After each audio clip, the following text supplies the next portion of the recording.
Hello, everyone, and either welcome or welcome back to the Gender Libertarian Podcast.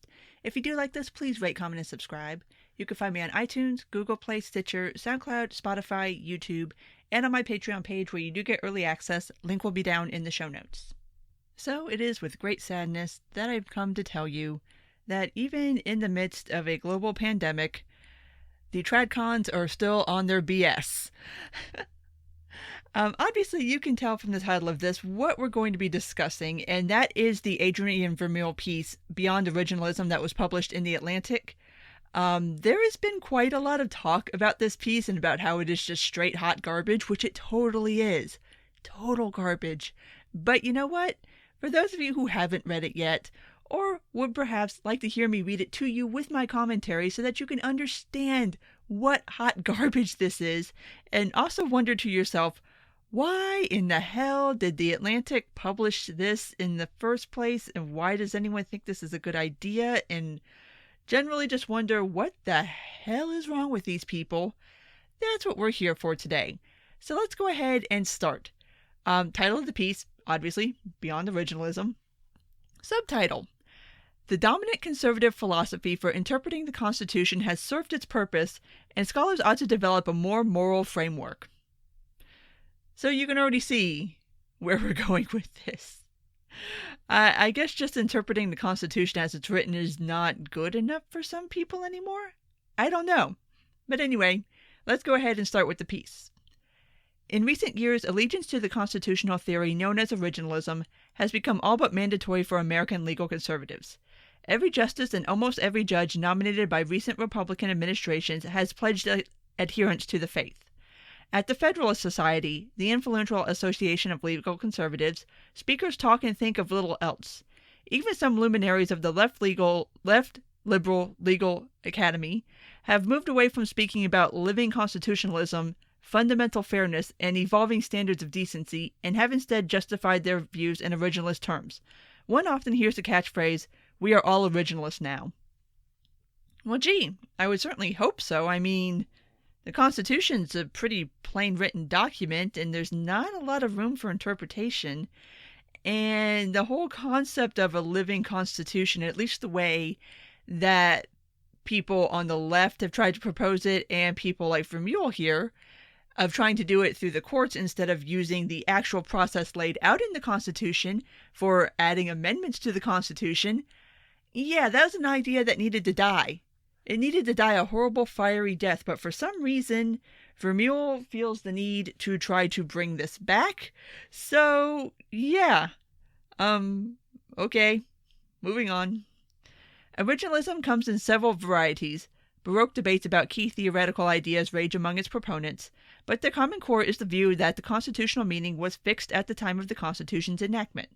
This approach served legal conservatives well in the hostile environment in which originalism was first developed, and for some time afterward. But now originalism has outlived its utility, and has become an obstacle to the development of a robust, substantively conservative approach to constitutional law and interpretation.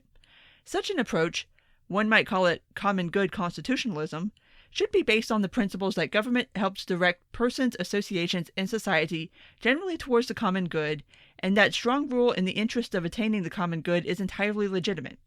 In this time of global pandemic, the need for such an approach is all the greater, as it has become clear that a just governing order must have ample power to cope with large-scale crises of public health and well-being, reading health in many senses, not only literal and physical, but also metaphorical and social.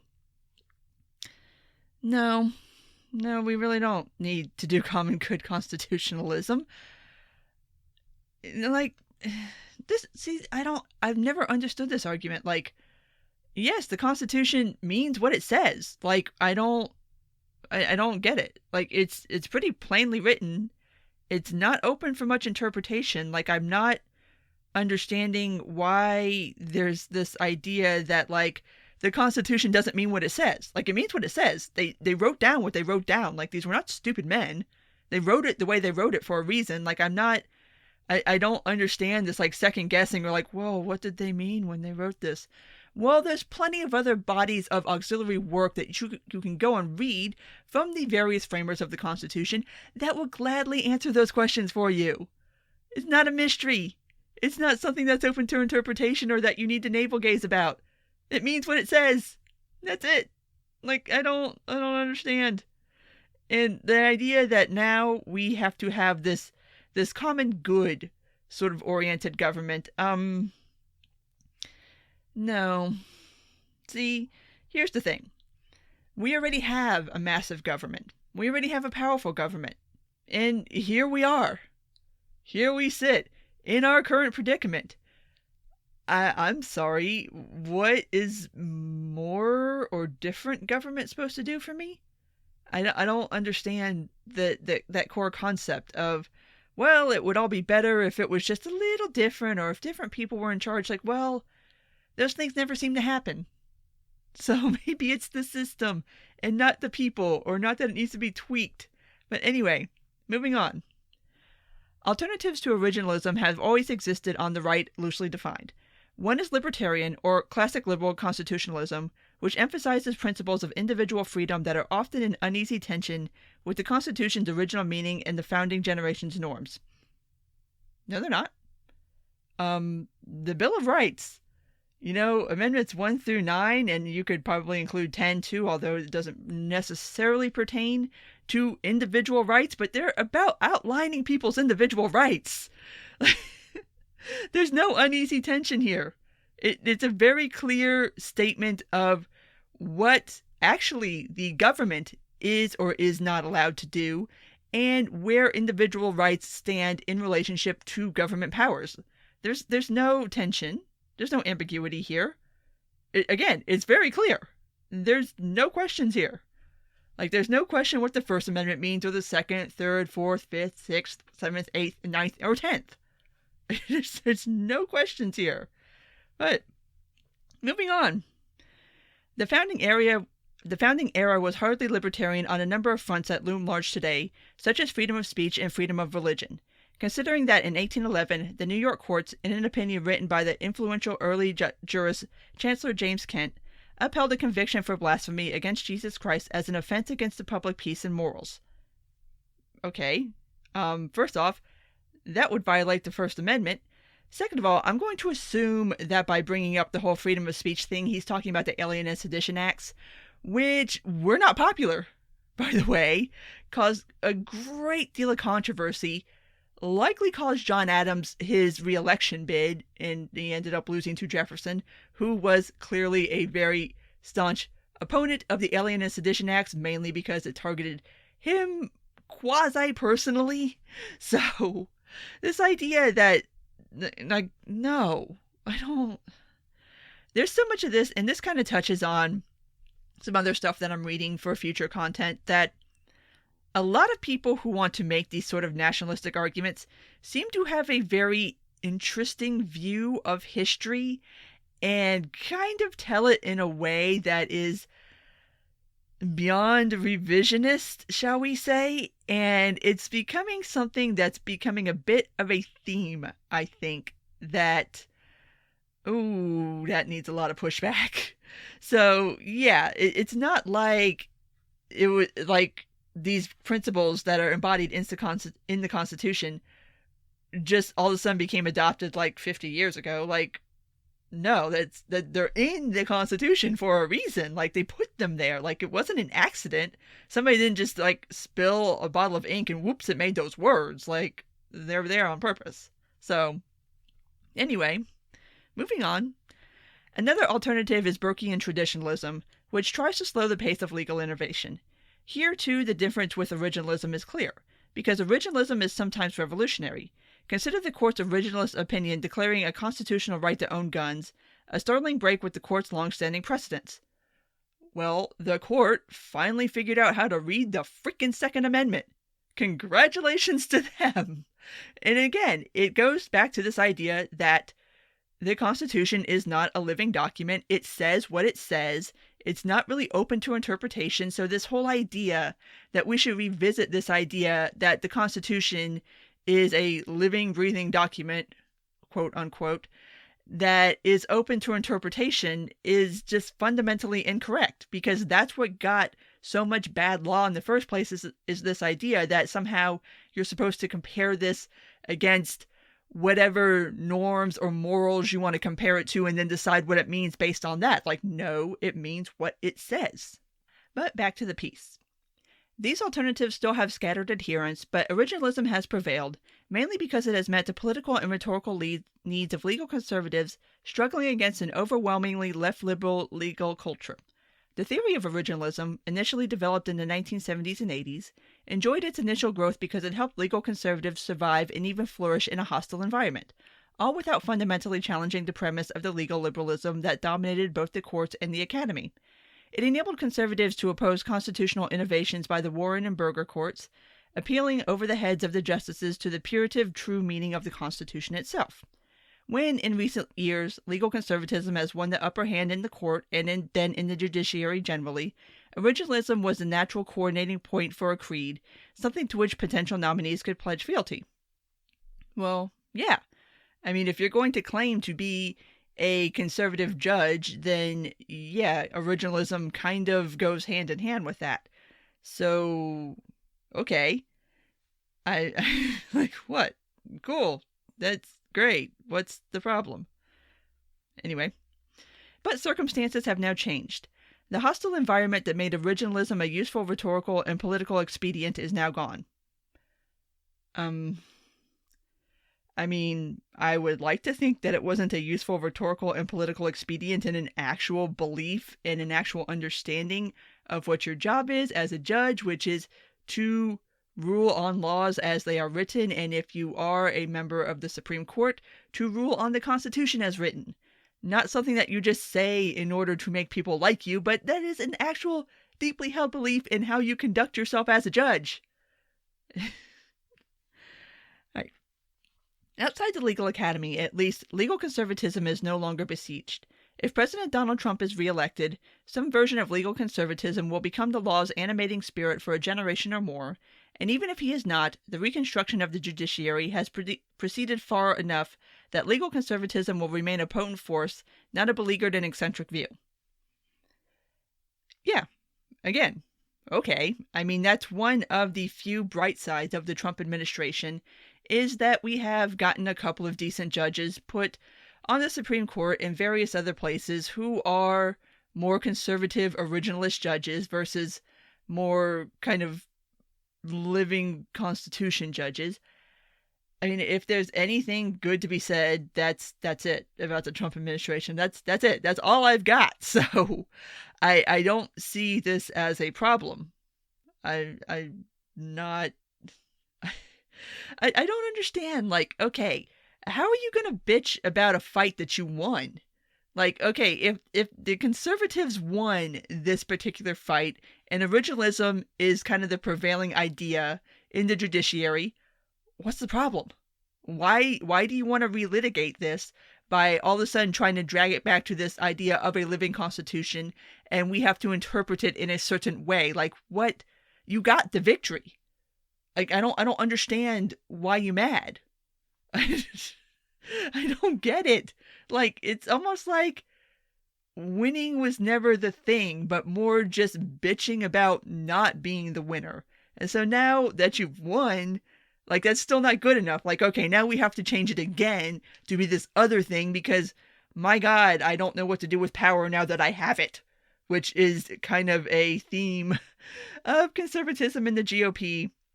In the era of Trump, is like you spent so much time chasing the damn car, you caught the car, now you don't know what the hell to do with it, so you've pretty much just shit the bed. Anyway, back to the piece. Assured of this, conservatives ought to turn their attention to developing new and more robust alternatives to both originalism and left-liberal constitutionalism. It is now possible to imagine a substantive moral constitutionalism that, although not enslaved to the original meaning of the Constitution, is also liberated from the left liberals' overreaching sacramental narrative, the relentless expansion of an individualistic autonomy. There it is. Here we go. Alternately, in a formulation I prefer, one can imagine an illiberal legalism that is not conservative at all, insofar as standard conservatism is content to play defensively within the procedural rules of the liberal order. Yes, we should be playing within the rules of the liberal order. That's why it's there. That's the whole idea behind why America was founded as a country in the first place is to have this particular order. Like, what, dude? And there's that thing against autonomy again. I do not know what these people's fetish is with collectivism. I genuinely don't get it. For some reason, they seem to think it's just going to be the best thing since sliced bread, and it never has been. But my God, we can't have people being individuals. Nope. You gotta be concerned about the common good and the community and the state and the nation and all that. It's like, no, I really don't. I really don't. The only person I really need to be concerned about is myself and whoever else I choose to be concerned about. And that's it. That's all that's required of me. Nothing else. And good luck trying to sell that to anybody else, dude. So, anyway, moving on. This approach should take as its starting point substantive moral principles that conduce to the common good. Principles that officials, including, but by no means limited to, judges, should read into the majestic generalities and ambiguities of the written Constitution. Again, what generalities and ambiguities? What? Can somebody point them to me? There aren't any. It says what it says. There's no navel gazing here. There's no wondering what something meant. It's all pretty fucking clear. So what is this reading? No, judges should not be reading into any law. No, it says what it freaking says. That's it. Like, oh my God.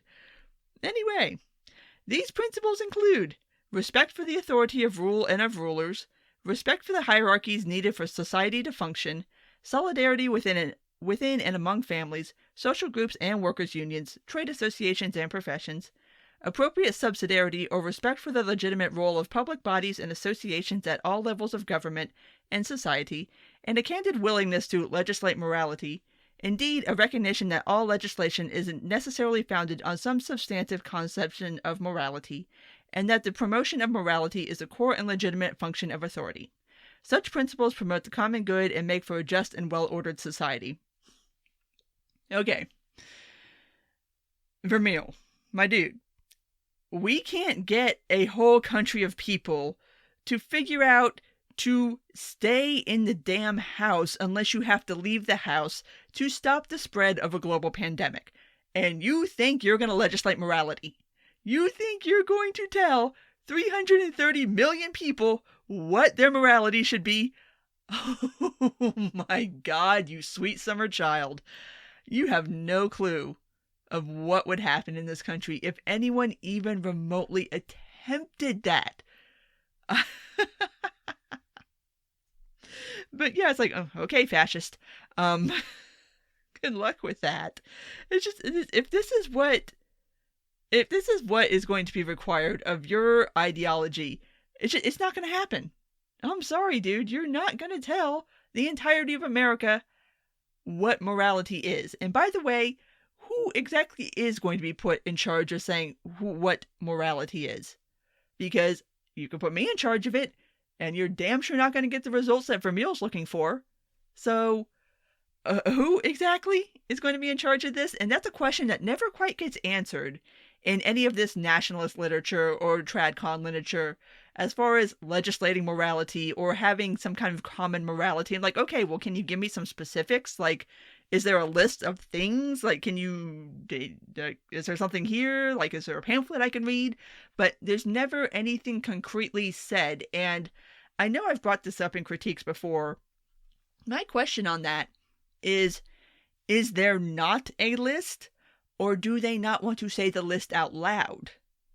Like, those are two separate things, and one of those is a little more frightening than the other, but so much of what comes out of nationalism too, and again, this is kind of apropos of other stuff that I'm reading for future content, is this idea that you can just throw out terms like morality, or solidarity, or common good, and that it's just taken as a given that everybody understands what you mean when you say that, and that's far from the truth. And I've not seen anybody within this movement really like try to articulate for people who aren't already kind of on board with this, like, what do you mean? Like, what does it mean? What are we going to be doing under your fantastic new world order? What is society going to look like? Nobody ever gets around to actually articulating any of that. And it's curious in a way that, I mean, we're well over a year, probably a year and a half into people kind of publicly espousing this, and nobody addresses that. It's weird to me. Anyway, moving on. To be sure, some have attempted to ground an idea of the common good on an originalist understanding, taking advantage of the natural rights orientation of the founding era. Yet that approach leaves originalism in ultimate control, hoping that the original understanding will happen to be morally appealing. I am talking about a different, more ambitious project, one that abandons the defensive crouch of originalism and that refuses any longer to play within the terms set by legal liberalism. Ronald Dworkin, the legal scholar and philosopher, used to urge moral readings of the Constitution. Common good constitutionalism is methodologically Dworkinism, but advocates a very different set of substantive moral commitments and priorities from Dworkin's, which were of a conventionally left liberal bent. Common good constitutionalism is not legal positivism, meaning that it is not tethered to particular written instruments of civil law or the will of the legislators who created them. Instead, it draws upon an immense tradition that includes, in addition to positive law, sources such as Un Gentium, the law of nations or the general law, common to all civilized legal systems, and principles of objective natural morality, including legal morality in the sense used by the American legal theorist Lon Fuller, the inner logic that the activity of law should follow in order to function well as law. Okay. No. This is, for better or for worse, a nation of laws. Laws that are written down in books that everybody can go read and understand what the law is, not the law being this some kind of nebulous idea that, well, everybody just kind of understands what it is. And it's like, no, not everybody does. That's why we started writing shit down. That's why we write down laws. This is why we pass laws through legislation so that people can debate them and they can be voted on. And it's not just some kind of weird, oh, well, it's just a thing that everybody knows and like, okay. And especially when you're invoking the idea of jus gentium, that's a concept that dates back to when basically Rome ran the world and fell out of favor when Europe started breaking down into actual countries, actual states that started developing their own written laws. It was rejected in the 18th century. Like, dude, oh my God, no. But just this idea that, oh, it's just, oh, there's a morality and everybody knows what that means. Again, no. And nobody wants to define it. Like, nobody wants to specifically define what this morality is that you seem to think everybody knows. Well, I don't. So somebody's going to need to explain it to me. Like, preferably really slow so I can make sure I don't misunderstand you. But it's, oh, no. That's not how this country works. And it doesn't work that way for a reason. A very specific reason. Anyway, moving on, because we've not even gotten to the worst part yet. Common good constitutionalism is also not legal liberalism or libertarianism. Its main aim is certainly not to maximize individual autonomy or to minimize the abuse of power, an incoherent goal in any event. Oh, really?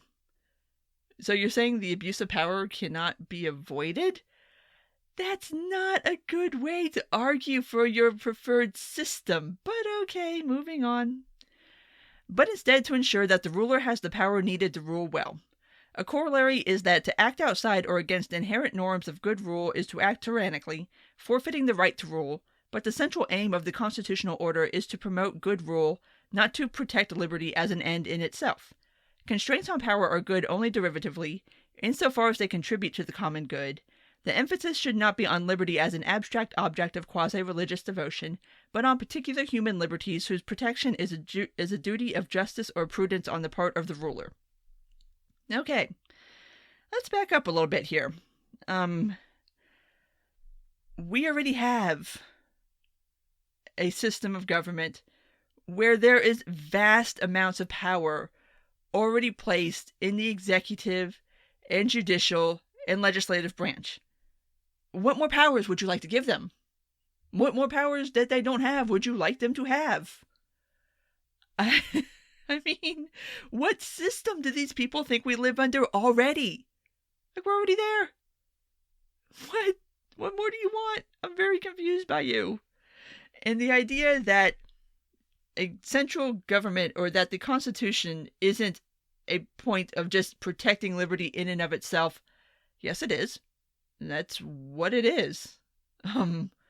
Again, not sure what copy of the Constitution Vermeule's read, but I don't know where he's getting half this shit. But yeah, that's the point, is to protect individual liberties as an end in and of itself. That's the point. And the idea that constraints on this magical power is only good insofar as it benefits the common good, well, I can make an argument that all constraint on this magical governance is for the behalf of the common good.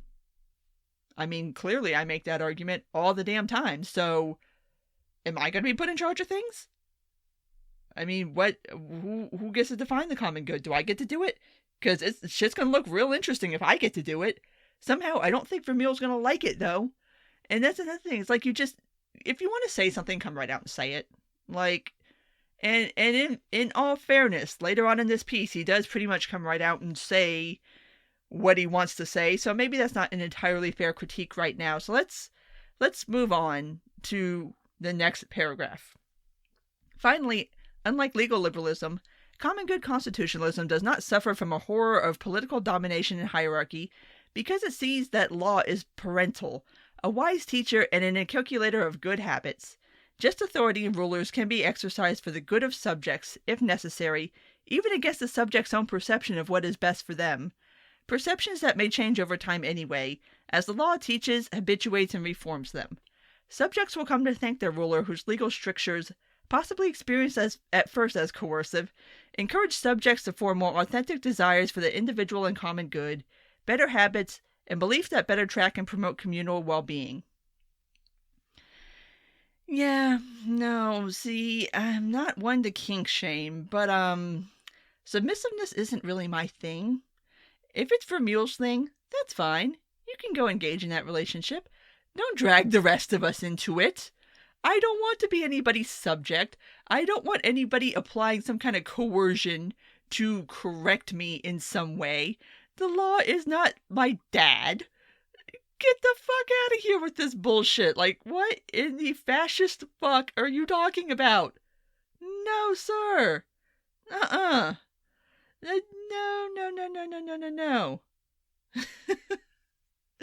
Not only that, this is all just parts of society that the federal government should not have anything to be doing anything with. It's not the federal government's job to make sure that I have good habits and am a decent person and that I care about the well-being of myself and others. That's not their job. That's my job. Why would that be their job?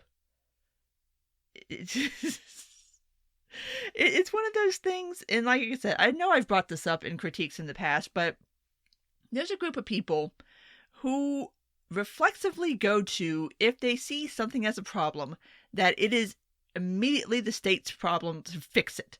Like, only they can fix it. And it's like, no, it's not their place to fix it. You don't want them to fix it. They don't have to fix it. It's not for them to fix. So I think that's where you get a lot of this kind of nationalist sentiment too, by people who look at our current situation, read into that whatever you will, and think that the only way that it can possibly change is if the state steps in and starts mandating things and starts demanding that people behave in a certain way. And it's like, no, that's not the answer, B. That ain't it. So anyway, let's keep going. Common good constitutionalism draws inspiration from the early modern theory of ragion di Stato, reason of state, which, despite the connotations that have been attached to its name, is not at all a tradition of unscrupulous machination. Yes, it is. Indeed, it was formulated precisely to combat a moral technocratic vision of rule as the maximization of princely power. I'm okay with amoral technocratic visions of rule right about now. I mean, I would definitely take that over what we have. Please, dear God, do we get some technocrats? I never thought I'd say that one, but anyway. Instead, the Ragion di Stato tradition elaborates a set of principles for the just exercise of authority.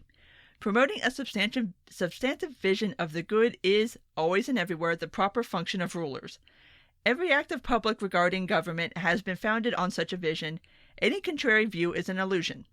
Liberal and libertarian constitutional decisions that claim to rule out morality as a ground for public action are incoherent, even fraudulent, for they rest merely on a particular account of morality, and a plausible account.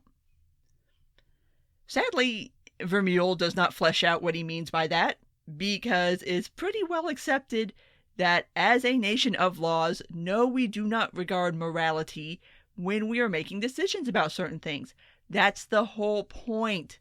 That's the whole point of not having an established religion in this country, that there isn't one set of morals that determines how everybody lives. That's how this works. That is the whole point. Why is this difficult for some people to understand? Again, the Constitution says what it says. It was written the way it was written. It wasn't an accident. We separated this shit out at the beginning for a very specific reason. It's like, and to understand that reason, you can go all the way back to the original settlers who came here from England, who were fleeing, what again? Religious persecution. Like, oh my God, how ignorant of history are these people? How ignorant. Anyway, moving on. Given that it's legitimate for rulers to pursue the common good, again, no, it's not. Constitutional law should elaborate subsidy principles that make such rules efficacious. Constitutional law must afford broad scope for rulers to promote, as the Ragion di Stato put it in a famous trinity of principles, peace, justice, and abundance. Today we may add health and safety to the list in very much the same spirit. In a globalized world that relates to the natural and biological environment in a deeply disordered way, a just state is a state that has ample authority to protect the vulnerable from the ravages of pandemics, natural disasters, and climate change, and from the underlying structures of corporate power that contribute to these events. Who wrote that? AOC? But this is an example of horseshoe theory, where you have a lot of principles that the far left and the far right agree on. Like, there's no denying that. They kind of want the same things. They kind of want them in the same way. You'll never get them to admit to it. But, like, that statement right there, like, that could have came out of a progressive playbook. Like, that could have came out of Bernie Sanders' mouth.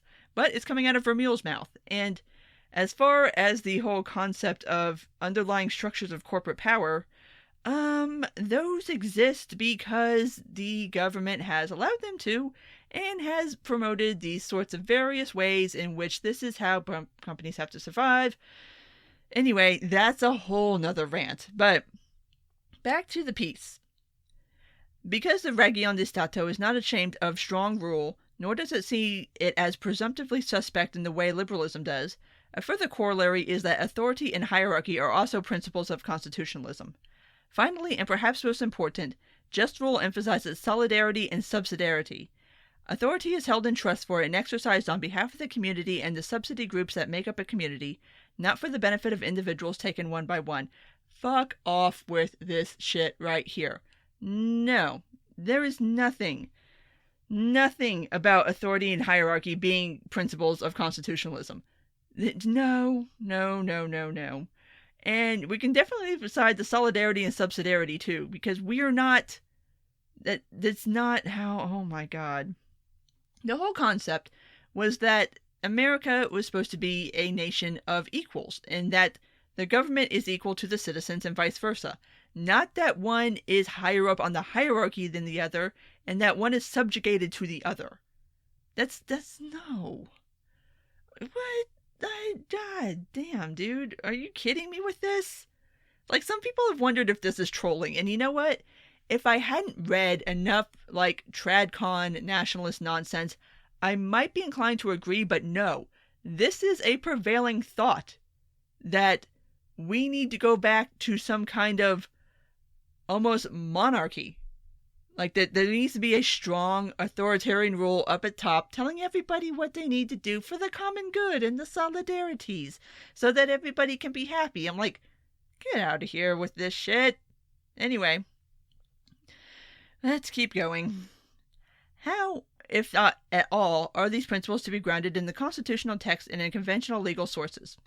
The sweeping generalities and famous ambiguities of our Constitution, an old and in places obscure document, afford ample space for substantive moral readings that promote peace, justice, abundance, health, and safety by means of just authority, hierarchy, solidarity, and subsidiarity. No, it fucking doesn't. No, it doesn't. No, I've already discussed this. It does not lend itself to any of those things. The General Welfare Clause, which gives Congress power to provide for the common defense and general welfare of the United States, is an obvious place to ground principles of common good constitutionalism. If there's any area where we need a little more originalism, it's with the damn Welfare Clause. The General Welfare Clause has been bastardized to the point to mean so many things that it was never intended to cover. It's kind of like the catch-all now at this point that just lets Congress do what the hell ever if they can claim that it's somehow in the interest of national security or general welfare. We need to start clawing that shit back. Like, no, we do not need to expand what the General Welfare Clause covers. No. No, no, no. Anyway, moving on. We're not done yet. We're not even gotten to the best part yet. So, as is the Constitution's preamble, with its references to general welfare and domestic tranquility, to the perfection of the Union, and to justice, constitutional words such as freedom and liberty need not be given libertarian readings. Instead, they can be read in light of a better conception of liberty as a natural human capacity to act in accordance with reasoned morality. Nope, I think the words freedom and liberty need to be given a more libertarian reading, because again, these are words that have very specific meanings. It is not really open to interpretation. We don't need people navel-gazing, well, what does freedom mean? It means what the fuck it says it means. Oh my god. Alright. More importantly still, thinking that the common good and its corollary principles have to be grounded in specific texts is a mistake. Oh really? What would you like them to be grounded in? They can be grounded in the general structure of the constitutional order and in the natural nature and purposes of government. What the fuck does that mean? What? No, they need to be grounded in specific texts, because that's how a nation of laws works. You have you have specific texts that you use in order to determine what is and is not illegal. It's not some vague, ambiguous concept. Like, what? Anyway, the Supreme Court, like Congress and the presidency, has often drawn upon broad structural and natural law principles to determine the just authority of the state. Police power, which, despite its misleading name, refers to the general power of state governments to protect health, safety, order, and public morality, is nowhere mentioned in the written Constitution. America's real, efficient Constitution is largely unwritten or uncodified, as is true of constitutions everywhere. That is not a feature, dude.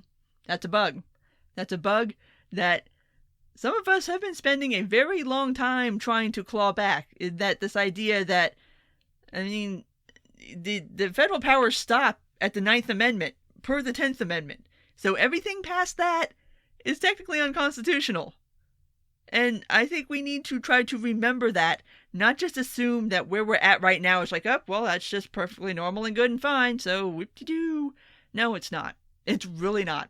And again, it's not something that needs to be expanded to making moral judgment. It's something that needs to be contracted severely back down to where it is supposed to be constitutionally.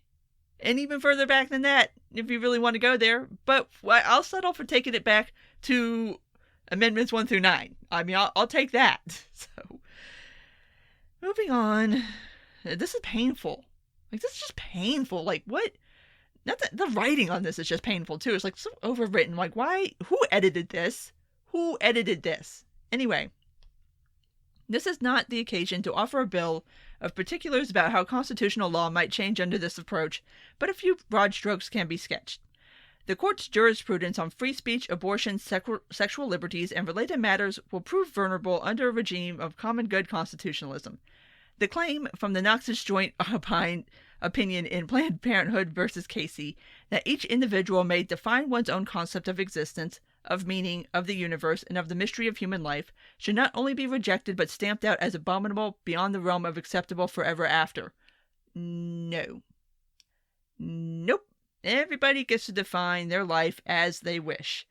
And you want to roll back the court's jurisprudence on free speech, abortion, and sexual liberties? First of all, that's an interesting hodgepodge that you picked there.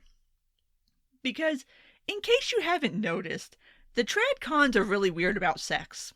In case that has escaped your attention, they like to talk about porn a lot. And they seem to think libertarians talk about porn a lot. We don't. We don't talk about it until they bring it up and somehow try to make it this libertarian thing. And, oh, you guys just want the degenerate porn. It's like, dude, we don't even talk about porn. We don't even really care about porn outside the fact that it's a free speech issue. I mean, some people watch it, some people don't. It's fine either way. But no, we don't spend time thinking about sex the way TradCons do. It's just so weird. So weird. And then, of course, the free speech thing, because, of course, they want the ability to shut down speech that they don't like, even though they bitch, whine, moan, and complain when other groups want that same power to shut down speech they don't like. And apparently they can't figure out the cognitive dissonance of that. But, hey, sure, guys, keep being weird in public, I suppose. But let's keep going, because we're actually getting to the best part. We're getting to the point where Vermeule finally says the quiet part out loud. And, I mean, thanks to him for finally doing it, but here we go. So too should the libertarian assumption central to free speech law and free speech ideology, that government is forbidden to judge the quality and moral worth of public speech, that one man's vulgarity is another lyric's, and so on, fall under the axe. Libertarian conceptions of property rights and economic rights will also have to go, insofar as they bar the state from enforcing duties of community and solidarity in the use and distribution of resources. Thank you for finally fucking dropping the mask. What you're advocating for here, Vermeule, is something that already exists. It's called communism. It's theocratic communism. That is what they are espousing. Because if that is your thing, that private property rights and free markets have to go, those are the central tenets of communism. That's step 1 and 2 of establishing communism. Abolition of private property rights and abolition of a free market. So at least finally one of them is admitting that you just want communism, but you want your communism with your morality laid on top of it. I mean, cool. Thanks for finally admitting it, dude. This is something that we've been trying to get y'all to admit to for ages now. That you want the government to control everything, and you want to abolish any kind of autonomy. You want to abolish any kind of personal freedom. You want to abolish any kind of actual free market, and you want to abolish private property. Sweet. Thanks, Adam. Adrian. Whatever the hell your name is. Anyway, we're not done with this piece. Let's keep going. As for the structural and distribution of authority within government, common good constitutionalism will favor a powerful presidency ruling over a powerful bureaucracy, the latter acting through principles of administrative law's inner morality, with a view to promoting solidarity and subsidiarity. The bureaucracy will be seen not as an enemy, but as a strong hand of legitimate rule. The state is to be entrusted with the authority to protect the populace from the vagrancies and injustices of market forces, from employers who would exploit them as autonomized individuals, and from corporate exploitation and destructive of the natural environment. Union, guilds, and crafts, cities and localities, and other solidistic associations will benefit from the presumptive favor of the law, as will the traditional family. Again, that's another one of their favorite things, is the traditional family. In virtue of subsidiarity, the aim of rule will not be to displace these associations, but to help them function well. Elaborating on the common good principle that no constitutional right to refuse vaccination exists, here comes the anti-vaxxers. Here they come. Constitutional law will define in broad terms the authority of the state to protect the public's health and well-being, protecting the weak from pandemics and scourges of many kinds, biological, social, and economic, even when doing so requires overriding the selfish claims of individuals to private rights. Thus the state will enjoy authority to curb the social and economic pretensions of the urban gentry liberals, who so often place their own satisfactions, financial and sexual, and the good of their class or social milieu above the common good. Bruh, you use too many words to say bourgeoisie. You could have just said bourgeoisie. You didn't have to say urban gentry liberals. It's pretty clear. Oh my god, it's Marxism. Like, but I feel like I'm reading Marx. What the hell? The state needs to step in to protect the people from the corporations and the bad things and the free market and the individual rights, because we gotta have the solidarity, and goddamn bourgeoisie gotta go because they be too decadent. They don't care about nobody but themselves. I mean, aside from the fact that, I mean, it's billionaires who are going to get us out of this fucking mess that we're in right now, and it's going to be private industries and the free market that gets us out of this, not the state, because the state screwed it up monumentally, and now it's up to private entities to try to save us all from dying from coronavirus. But yeah, that's what we need. We need the state to protect everybody from the bad, evil, icky, urban gentry liberals and the corporations. I'm telling you, it's progressive. It's progressivism. And they'll never, ever, ever admit it. But it's horseshoe theory. It's absolute horseshoe theory. But we're getting to the last paragraph here. So, in this sense, common good constitutionalism promises to expand and fulfill, in new circumstances and with a new emphasis, the Constitution's commitment to promoting the general welfare and human dignity. Overall, constitutionalism will become more direct, more openly moral, less tied to tendentious law office history and endless litigation of dubious claims about events centuries in the past. Originalism has done useful work and can now give way to a new confidence in authoritarian rule for the common good. Yep. So there's that. But yeah, I mean, like I said, at least Vermeule finally dropped the whole pretense that these people give a shit about democracy or about constitutionalism or about rule of law. No, what you want is a theocratic communist society. Like, that's it. That's what's laid out here. With some nice fascism kind of mixed in there too. My god, this is fucking trash. Like, what the fuck? And there's people that genuinely think that this is a good idea. And that's what's scary. That's what's frightening, is there are people that read this and are like, yeah, that sounds cool. Like, let's do, yeah, we need a strong central government that tells everybody what to do and takes care of everybody for the common good. That's how communism was pitched, you idiots. Do you not know anything about history? Apparently not. Because, again, it's this concept that, well, this time, if we do it, it'll go right. Yeah, where have I heard that one before? Oh yeah, that's what the progressive left says every time, like, the DSA types bring up socialism. Like, no, it failed all those other times, but we'll do it right this time. Nationalists make that same argument. It's fucking infuriating. And yeah, this piece just deserved to be trashed, and it has been trashed pretty roundly in many circles, but I wanted to go ahead and just go through it and point out how batshit crazy and just how far afield of democracy and liberalism these people want to take us. It's every bit as frightening and every bit as dangerous as progressivism. And yeah, it deserves every bit of scorn and derision that libertarians heap on progressivism. Yeah, these people deserve that shit too, because they are no different. What they're proposing is no different. It's authoritarian rule by a top-down central government, and that will legislate to you what you can and cannot do, because individual autonomy apparently has to be shot into the sun in the sake of, we need solidarity and we need communities. Like, no, fuck off. No, we don't. Stop it. At least not in any kind of forced way. Which, one thing that this whole coronavirus situation has shown is that when individuals are left to their own devices, they will develop their own communities. They will take care of their own.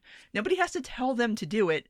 Like, people just spontaneously do this because it's the right thing to do. Like, nobody has to be told that, you should probably go help grandma get groceries because she's old and she might get coronavirus if she goes out of the house.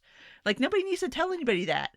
Nobody needed to tell businesses like, hey, start making PPE, like start working on vaccines, start working on possible treatments. Like, okay, Bill Gates, go build 7 vaccine warehouse facilities and we'll just use one of them when we figure out whatever vaccine works best. Like, nobody had to tell anybody to do this.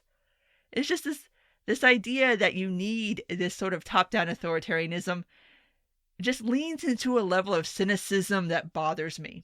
Because it basically means that you inherently think that people are not good, decent people, and that they need to be told to be that by a central authority. Otherwise, I don't know. I don't even know what TradCons think is so gone horribly wrong with our society. From all I can gather is it's like immigrants and porn. Like, that's it. That's all I can gather from these people. It's like, oh, porn, immigration. It's like, what, dude? Like, stop. Anyway, at this point, I'm going to go ahead and wrap this up because this has gone really long. But like I said, I wanted to do this episode just to kind of get it out there. So, as always, if you did make it this far, thank you for listening. And if you do like this, please rate, comment, and subscribe. You can find me on iTunes, Google Play, Stitcher, SoundCloud, Spotify, YouTube, and on my Patreon page. Take care, and until next time.